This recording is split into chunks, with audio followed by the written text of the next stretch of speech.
হতাশা মাদক দিয়ে দূর হয় না। হতাশা দূর হবে, বলে দিব, তিনটা জিনিস, মাত্র তিনটা। কয়টা ভাই? এক, 5 ওয়াক্ত নামাজ। এক কি? নামাজে আপনি অজু করে সেজদা দেন, ইনশাল্লাহ আপনার মনে প্রশান্তি না আসলে আমাকে এসে বলেন যে আসে না। চোখের পানি, মনের আবেগ যা আছে আপনার ভিতরে, কষ্ট, দুঃখ, যন্ত্রণা, সব আল্লাহকে ঢেলে দিবেন ইনশাল্লাহ। নিজের আবেগ ধরে রাখবেন এখানে, আপনি আল্লাহর জন্য ঢেলে দিবেন। মানুষকে আবেগ দেখা কি লাভ? মানুষ আপনার চোখের পানির মর্ম বুঝবে? মানুষ কি মানুষের চোখের পানির মর্ম বুঝে? আপনার পিতা যদি মারা যায়, আমার কাছে এসে দোয়া চান কান্নাকাটি করে, আমি দোয়া করতে পারবো, কিন্তু আমি কিন্তু আপনার ফিলিংসটা বুঝতে পারবো না। আপনার অনুভূতি কে বুঝতে পারবেন? আল্লাহ পাক আপনার ঘাড়ের রগের চেয়েও কাছে আছেন। সুবহানাল্লাহ, সুবহান, আল্লাহ পাক ঘাড়ের রগের চেয়ে কাছে আছে। গতকালকে বাংলাদেশের একজন বরেণ্য আলেমের সাথে একটা কনফারেন্সে ছিলাম। উনি বলছিলেন যে এক ব্যক্তি, এটা শোনেন, এক ব্যক্তি খুব তার শখ যে তিনি সাহাবীদের মতো নামাজ পড়া শিখবেন। কথা বুঝতে পারছেন? সাহাবীদের মতো নামাজ শিখবেন। তো একজন বরেণ্য আলেমের কাছে এসেছেন, এসে বলছেন যে আমাকে সাহাবীদের মতো নামাজ শিখিয়ে দেন। তখন সেই আলেম আরেকজন আলেমের সন্ধান দিয়েছেন, যে তুমি তার কাছে যাও, তিনি শেখাবেন।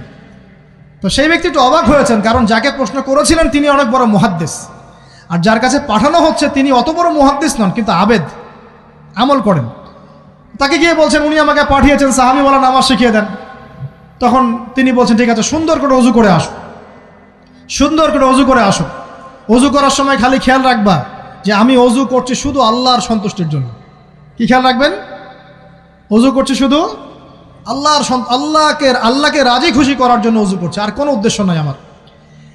অজু করতে যাচ্ছে, তিনি আবার বলছেন দাঁড়াও, শুধু আল্লাহকে রাজি খুশি করার জন্য অজু করো। আবার শুরু করছেন, আবার বলছেন শোনো, শুধু আল্লাহকে রাজি খুশি করার জন্য অজু করো। এভাবে বলতেই আছেন। নামাজে দাঁড়িয়েছেন, দাঁড়ানোর আগে বলছেন শোনো, শুধু আল্লাহকে রাজি খুশি করার জন্য নামাজ পড়ো। বলতেই আছেন। এক পর্যায়ে সে ব্যক্তি নামাজ শুরু করলো।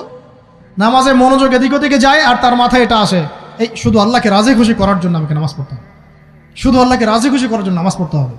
এই চিন্তা তার মনের মধ্যে ঘুরপাক খাচ্ছে। এভাবে নামাজটা সে শেষ করেছে।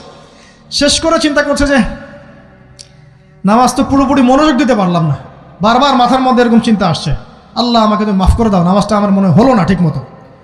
তখন সে ফিরে এসে তার সে ওস্তাদকে বলছেন আমার তো নামাজ এরকম করে পড়লাম, কিন্তু শেষমেশ মনে হলো যে নামাজটা হয়তো কবুল হয় নাই, আল্লাহর কাছে খুব মাফ চাইলাম, আল্লাহ আমাকে মাফ করে দাও, নামাজটা মনে হলো না।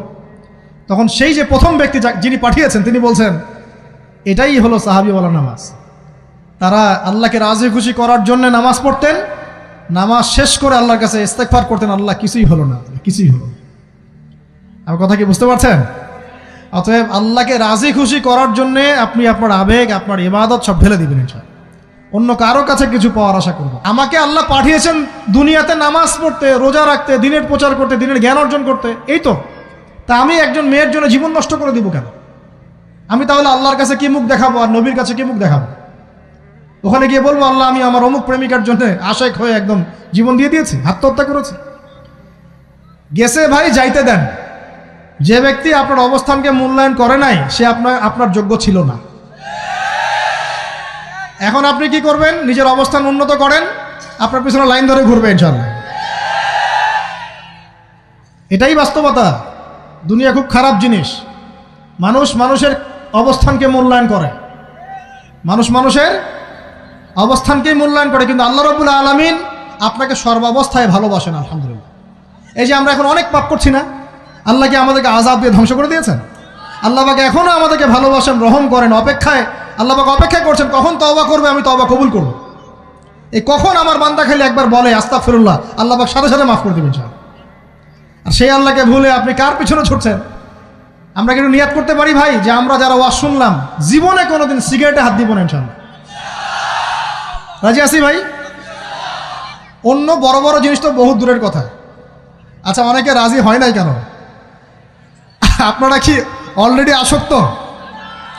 আমি অনেক ভাইকে দেখেছি মাশাআল্লাহ ইফতার খুলেই একদম বেনসন টানা শুরু করে। হ্যাঁ, এটা যে হারাম আপনাদের কেউ ওয়াজ করে শোনায় নাই? এটাকে কি মনে করেন আপনারা, হারাম না হালাল? কেউ বলেছে মাকরু, নাকি মাকরু ফতোয়া দিয়েছে? মাকরুহ শব্দের অর্থ জানেন আপনি? মাকরুহ শব্দের অর্থ কি একটু শোনেন। সূরা বনী ইসরাঈল খুলবেন। কোন সূরা? সূরা বনী ইসরাঈল আল্লাহ পাক বলছেন, আমি বনু ইসরাঈলকে এই কাজগুলো করতে নিষেধ করেছিলাম। কোন কোন কাজ? জেনা করো না, জেনার ধার কাছে যেও না, এতিমের মাল আত্মসাৎ করো না, শিরিক করো না ইত্যাদি। যারা আলেম আছেন তারা আমার কথা বুঝবেন। এই কাজগুলোর পরে আল্লাহ পাক বলছেন যে এই প্রত্যেকটা কাজ আল্লাহর কাছে মাকরুহ, অপছন্দের। কিসের? অপছন্দ। আর এটাকে আপনি সহজ মনে করছেন? নিয়াত করি আল্লাহ পাকের সন্তুষ্টির জন্য আমরা কোনোদিনও মাদকের সাথে সম্পৃক্ত হব না ইনশাআল্লাহ। আর বিশ্বাস করেন, শুধুমাত্র মাদকদ্রব্য নিয়ন্ত্রণ অধিদপ্তর এই আইন কানুন এগুলো দিয়ে, জরিমানা দিয়ে মানুষকে মাদক ছাড়ানো যাচ্ছে না, যাবে না। কেন যাবে না এটা আপনারা খুব ভালো করেই জানেন, আমি বলতে চাচ্ছি না। অনেক সময় মাদক বিরোধী কনসার্ট করে মানুষ, মাদক বিরোধী কনসার্টে ওঠার আগে এক বোতল ডাইল খেয়ে আসে আগে। এগুলো কি বাস্তব কথা বলছি না অবাস্তব কথা বলছি? আমাদের যুবক ভাইরা কোশ্চিনকালেও মাদকের ধার কাছে যাবেন না ইনশাআল্লাহ। একটা হাদিস খালি মনে রাখেন, এই হাদিসটা মনে রাখেন। নবী সাল্লাল্লাহু আলাইহি ওয়াসাল্লাম বলেছেন, কেউ যদি মাদকদ্রব্য সেবন করে তার 40 দিনের নামাজ কবুল হবে না। সিগারেট একটা খেয়েছি, 40 দিন নামাজ নাই। এরপর যদি সে তওবা করে আল্লাহ মাফ করে দিবেন। আবার যদি মাদক খায় আবার 40 দিন কবুল হবে না। যদি আবার তওবা করে আল্লাহ মাফ করে দিবেন। আবারও যদি খায় আবারও 40 দিন কবুল হবে না। আবারও তওবা করলে আল্লাহ আবার মাফ করে দিবেন। চতুর্থবার সে যদি মাদক খায়, আল্লাহ রসুল সাল্লাল্লাহু আলাইহি ওয়াসাল্লাম বলছেন, আল্লাহ পাক কিয়ামতের মাঠে তাকে তিনাতুল খাবাল পান করাবেন। কি পান করাবেন? তিনাতুল খাবাল। সাহাবীরা বললেন, ইয়া রাসূলুল্লাহ, এটা কি? তিনাতুল খাবাল কি? নবী সাল্লাল্লাহু আলাইহি ওয়াসাল্লাম বলছেন, এটা হচ্ছে জাহান্নামীদেরকে আযাব দেওয়ার পর তাদের রক্ত মাংসের যে পুঁজ বের হবে, এই যে ড্রিঙ্কস, জাহান্নামের হার্ড ড্রিঙ্কস, এই ড্রিঙ্কসের নাম হলো তিনাতুল খাবাল। আল্লাহ পাক আমাদের সবাইকে মাদক থেকে বাঁচিয়ে রাখেন। আমল হচ্ছে কোরআন তেলাওয়াত। যে ব্যক্তি কোরআন তেলাওয়াত করতে পারে নিয়মিত, তার মনের মধ্যে এই হতাশা, এই ভীরুতা, এই কাপুরুষতা কিচ্ছু আসবে না ইনশাআল্লাহ। আমি গ্যারান্টি দিচ্ছি আপনাকে, হতাশা আসবেই না আপনার মনে যদি আপনি কোরআন বুঝতে পারেন। কোরআনের একটা আয়াত নিয়ে কোনো সময় দেখা যায় 2-3 ঘন্টা সময় পার হয়ে যাচ্ছে, আয়াতটা ছেড়ে সামনে যেতে পারছি না। কোরআনের ভিতরে ঢুকলে আপনি দুনিয়ায় ভুলে যাবেন কি হচ্ছে আশপাশে। আমি এমন অনেক আলেমকে দেখেছি যে একটা বই, পাতলা একটা বই, আরবি বই নিয়ে পড়া শুরু করেছেন, ওই যে ফজরের পরে জোহরের ওয়াক্ত হয়ে যাচ্ছে, বইটাই শেষ করতে পারেননি।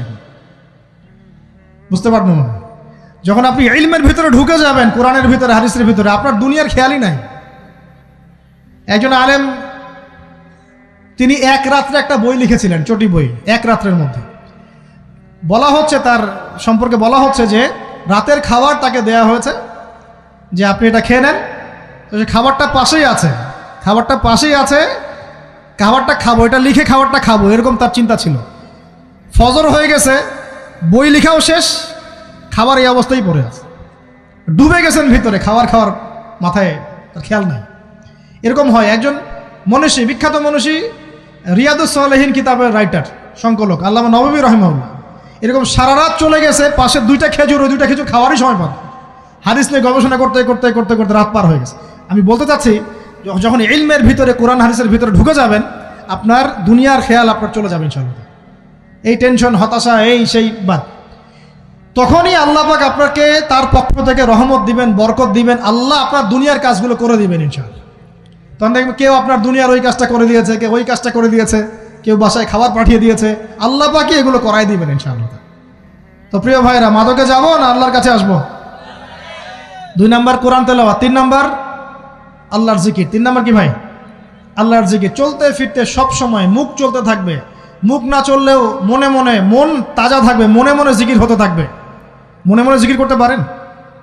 মুখ নড়বে না, কিন্তু মনে মনে আপনার একটা জিকির হতে থাকবে, সুবহানাল্লাহ ওয়া আলহামদুলিল্লাহ, লা ইলাহা ইল্লাল্লাহ, আল্লাহু আকবার। পারা যাবে? পারে। মানুষের মন কখনো চুপ করে থাকে না, কিন্তু মানুষের মন অলওয়েজ কিছু না কিছু চিন্তা করতে থাকে না, যতক্ষণ না ঘুমায় মানুষ। তো প্রিয় ভাইরা, বেশি বেশি জিকির করবো, সুবহানাল্লাহ, আলহামদুলিল্লাহ, লা ইলাহা ইল্লাল্লাহ, আল্লাহু আকবার, লা হাওলা ওয়ালা কুওয়াতা ইল্লা বিল্লাহ, এগুলো চলতে থাকবে। আল্লাহ পাক তৌফিক দান করুন, আমিন।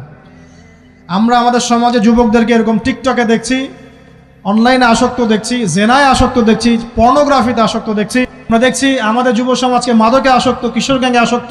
এইগুলো কি আমাদের কাম্য ছিল ভাই? আমাদের কাম্য ছিল? এই অবস্থায় কি যুব সমাজ আল্লাহ পাকের দ্বীনের পতাকা হাতে নিয়ে আল্লাহর জমিনে দিন কায়েম করতে পারবে কি না একটু আমাকে উত্তর দেন দেখি। এখন এই অবস্থায় পারবে? অতএব অবস্থার উন্নতি করতে হবে কিনা? উন্নতির জন্য রাজি আছি কিনা ইনশাআল্লাহ? আমরা চাই কি আল্লাহ পাকের দিনটা আল্লাহর জমিনে প্রতিষ্ঠা লাভ করুক, আল্লাহর দিন সবার ঘরে ঘরে পৌঁছে যাক, আল্লাহ পাকের দিনের যে সৌন্দর্য সবাই সেটাই, এই সৌরভটা সবাই পাক। আমরা চাই কি না? সমাজে শান্তি প্রতিষ্ঠা হোক, আবার সেই রাসূলের মতো যুগ চলে আসুক, আমরা চাই কি না? অতএব আমাদের সবাইকে যৌবনের এই প্রলোভনগুলো থেকে বেরিয়ে এসে আল্লাহ পাকের ইবাদতে আত্মনিয়োগ করতে হবে। আল্লাহ পাক আমাদের সবাইকে তৌফিক দান করুন, বলি আমিন। আমাদের সবাইকে আল্লাহ রাব্বুল আলামিন কুরআন এবং হাদিসের গভীর জ্ঞান অর্জন করার তৌফিক দান করুন, বেশি থেকে বেশি ইবাদত করার তৌফিক দান করুন। আল্লাহ পাক সবাইকে হারাম সমস্ত রিজিক থেকে বাঁচিয়ে রাখুন, জেনা, ব্যভিচার এবং নারীর ফিতনা, মাদক থেকে আল্লাহ বাঁচিয়ে রাখুন। আল্লাহ পাক আমাদের সবাইকে হালাল রিজিক, হালাল সম্পর্ক যথেষ্ট করে দিন। আল্লাহ পাক আমাদের সবাইকে যেন দিনের দাওয়াতের মেহনত করার তৌফিক দান করেন এবং আলেম ওলামার সাথে পরামর্শ করে দিন শেখার এবং বোঝার তৌফিক দান করেন। যুবতী দিনী বোনদের জন্য, এখানে বোনরা আছেন না? আছেন কি না? দিনী বোনরা আছেন? একটা নসিহত দিনী বোনদের জন্য আমি একটা নসিহত করতে চাচ্ছি, একটা নসিহত। আমার এই একটা নসিহত একটু মন দিয়ে শুনুন প্রিয় দিনী বোন। রাসূলুল্লাহ সাল্লাল্লাহু আলাইহি ওয়াসাল্লাম আমাদের দিনী বোনদের জন্য জান্নাতে যাওয়ার একটা ফর্মুলা বলে দিয়েছেন। আমি কি বলবো সেটা? আচ্ছা, রাসূলুল্লাহ সাল্লাল্লাহু আলাইহি ওয়াসাল্লাম বলেছেন আমাদের দিনী বোনেরা, আমাদের মায়েরা, এই নারী জাতি মাত্র 4টা কাজ করলে জান্নাতের যে কোনো দরজা দিয়ে ইচ্ছা প্রবেশ করতে পারবে ইনশাআল্লাহ। খুশি হন নাই? কয়টা কাজ? মাত্র 4টা। এক, যদি আমাদের দিনী বোনেরা 5 ওয়াক্ত নামাজটা ওয়াক্ত মতো পড়ে, আল্লাহ পাক তৌফিক দান করুন, বলি আমিন। 2 নাম্বার, যদি তারা রমাদান মাসের রোজাটাকে ঠিক মতো আদায় করতে পারে। 1 নাম্বার 5 ওয়াক্ত নামাজ ঠিকঠাক আদায় করা, 2 নাম্বার রমজান মাসের সাওম রাখা, 3 নাম্বার তাদের লজ্জাস্থানের হেফাজত করা, মানে শরঈ পর্দা মেনটেন করা, শরঈ পর্দা মেনটেন করা। এবং আমি বলে দেই, চেহারাটা আপনাদের পর্দার অন্তর্ভুক্ত। এটা নিয়ে অনেক বাকবিতণ্ডা হয় না সমাজে, চেহারা দেখানো যাবে কি যাবে না ইত্যাদি। চেহারা আপনার পর্দার অন্তর্ভুক্ত বিষয়, ফুল স্টপ। এর উপরে ফতোয়া অনেকে অনেকভাবে দিচ্ছে, কিন্তু বরেণ্য উলামায়ে কেরামের কিতাবগুলো ঘাটাঘাটি করেন, তাদের ফতোয়া হচ্ছে চেহারা আপনার পর্দার অন্তর্ভুক্ত বিষয়, চেহারা ঢেকে রাখবেন। আল্লাহ পাক তৌফিক দান করুন। চোখ থাকবে খোলা, ঠিক আছে। 4 নাম্বার, স্বামীর আনুগত্য করতে হবে। স্বামীর আনুগত্য, এই যে আনুগত্য শব্দ শুনলেই মানুষের একটা মানে নেগেটিভ ধারণা তৈরি হতে পারে। স্বামীর আনুগত্য মানে কি আমি তার দাসত্ব করব? আনুগত্য মানে, প্রিয় দিনী বোন, আনুগত্য মানে দাসত্ব নয়। আনুগত্য মানে কোরআন সুন্নাহর যে বিধানগুলো আপনার স্বামী আপনাকে পালন করতে বলবে, আপনি সেগুলো করবেন, আপনি করতে বাধ্য।